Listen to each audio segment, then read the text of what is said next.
Muy kaiki! Rest day namin today, so naisipan namin pumunta ng second-hand store or yung tinatawag nilang Surkirpis dito.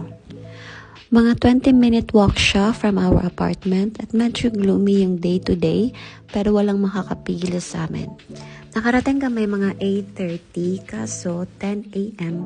pa pala sila mag-open kaya nagpunta muna kaming co-market para magpalipas ng oras kasi medyo malamig din sa labas. And that's me taking an awkward video kasi may camera sa taas. So, nagtingin-tingin lang kami kung ano yung kailangan namang bilhin at bumili na rin ako ng salad for my late breakfast later. Naka 30% off siya, so sulit na rin.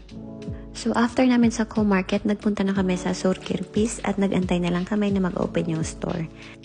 Hindi lang mga second hand ang binibenta nila, kundi mga brand new na rin in a discounted price.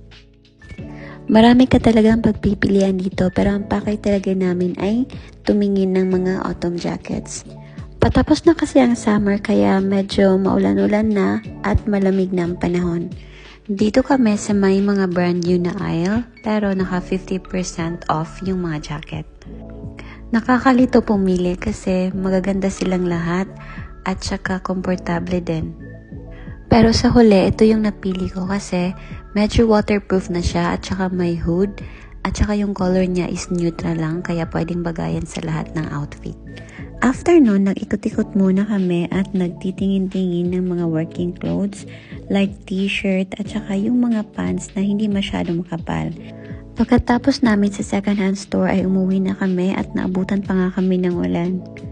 Nag-enjoy naman kami sa pag-uukay-ukay namin at babalik kami pag nakaluwag-luwag na. So yun na muna guys, follow for more updates. Bye!